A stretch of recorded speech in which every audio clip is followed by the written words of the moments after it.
The fifth part of changes for the Balancing Project 2024 is here. This one focuses on the Warzones, tweaking a bit the numbers from the previous part, and also covering Warzone 4, 5, and 6, as well as a few other spawns. So let's cover and discuss the changes, starting off with Warzone 1. All creatures except one are getting experience increase, which is the humorless fungus, and I thought it didn't give any XP to begin with as a summon, but apparently it does. Additionally, the creatures are getting weak to fire damage, which is good too. However, my favorite change is the removal of mana drain from Armadile, and turning the melee is also a nice addition. So overall, this spawn does look more promising now, and who knows, maybe even the one in the sewers of Oromon might be decent. Lastly, this boss and the other two from the Warzones are getting their loot turned into cooperative. After testing a kill in one of them, what I believe this means is that the loot can be random to anyone with participation on the boss, just like the deep limb bosses work. The amount of items per boss is probably limited, but anyone should be able to get it. In our case, the lowest level ED got it while having considerably less damage than the RP, so probably a good change as well. As someone that has hosted Warzones daily before, nobody is ever happy with the system you set to give away the access items, so let's see how this changed that. Moving on to Warzone 2, all three main creatures got an experience buff on top of added density.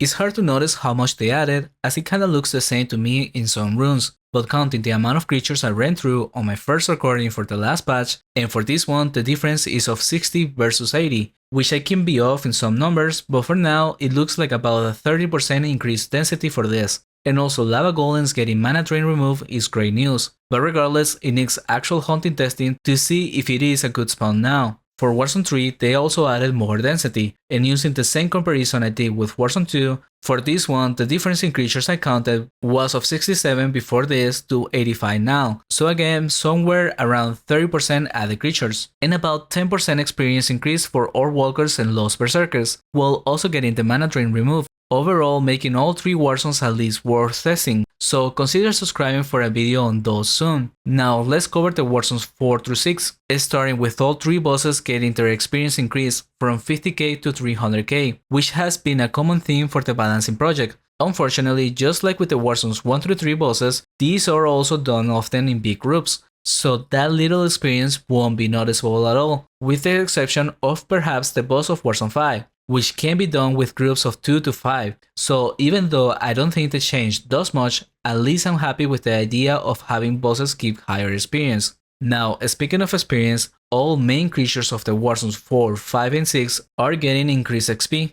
In the case of Warzone 4, chance and spawns get about 33%, and drill worms get about 40%, but honestly, chance and spawns are the only ones that truly matter, and even these won't be enough. The last hunt I tried before the changes was under 1.7kk raw XP with a trio of level 260s, and this change will boost it to a bit over 2kk raw, which is still not enticing for a hunt. This is also pretty much the same for Warzone 5, where Cave Devourers and Tunnel Tyrants get about 40 and 34% XP increase. And for this spawn, the last time I tried was over 4 years ago, and looking at the experience, it was around 2.5kk raw on a level 800, so again, we're left with another underwhelming spawn for XP. But to be fair, these spawns were never meant for XP, but rather profit, and that profit comes in the form of suspicious devices, which at least for both Warzone 4 and 5, their drop chance is getting improved. But without an actual percentage or testing it out myself, I can't say how meaningful it is. Lastly, for Warzone 6, there is barely any changes. This was the best Warzone and at one point one of the best solo spawns, but nowadays it's just a farming spawn for paladins.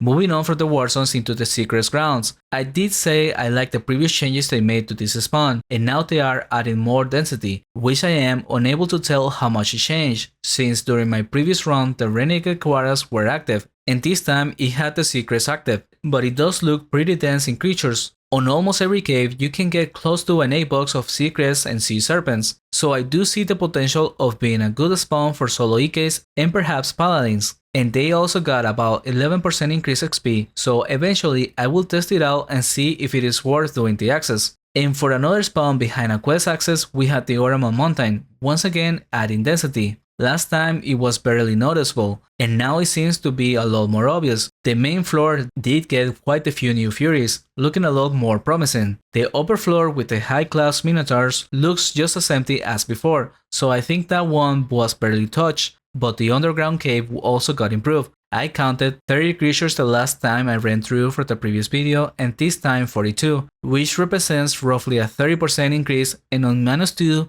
it seems around 40 to 50% increase amount of creatures. I will have to try hunting to see if it's a good spawn now. Keep in mind, it is still quite the unusual one, and the creature distribution is unusual as well. Just because of the undead dragons, it kinda limits the options of characters they can hunt here safely, but at least for now, the main floor with the Furies does look promising. And the last changes they made are to the lower and middle spike, starting with the middle spike, which is heavily underused as spawn because it can only be hunted between levels 50 to 79. And for the longest time, it was too hard and bad for those levels, and that is being slightly changed by reducing the damage from the Crystal Crushers. With such a tight gap for levels, it's hard to see it ever being good. I would much rather to increase the density of creatures and make it a spawn up to level 130 or 150, and then rework the lower spike for 130 or 150 and above, which to be fair, if you want to AoE hunt here, you should be even higher than that, and the changes they made for it now are a bit of experience increase for the Lost Dwarves, which is okay since it also buffs the spawns in the Castle of the Mines, but the important changes are making them more sensitive towards ice, including the massive earth elemental, so now you can just use avalanches and hit creatures equally for the most part. And additionally, an even more important change is making the creatures walk over fire, with the exception of the earth elementals. This is meaningful because the lower spikes has dragon lords on some pools, and it will make the creatures walk around the fire and making the hunt worse.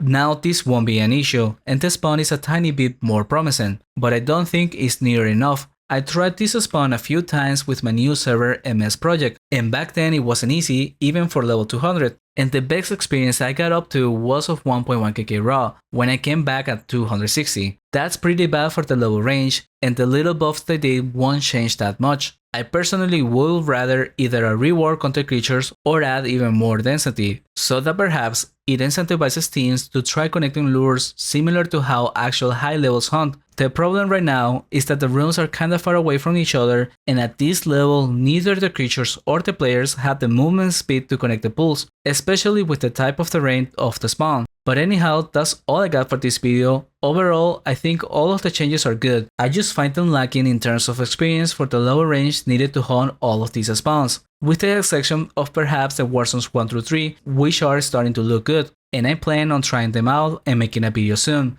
so consider subscribing if you are interested. Thank you for watching, and a special thanks to the Kill Causality from Pulsera, to Nightstar and to Hero for supporting the channel directly.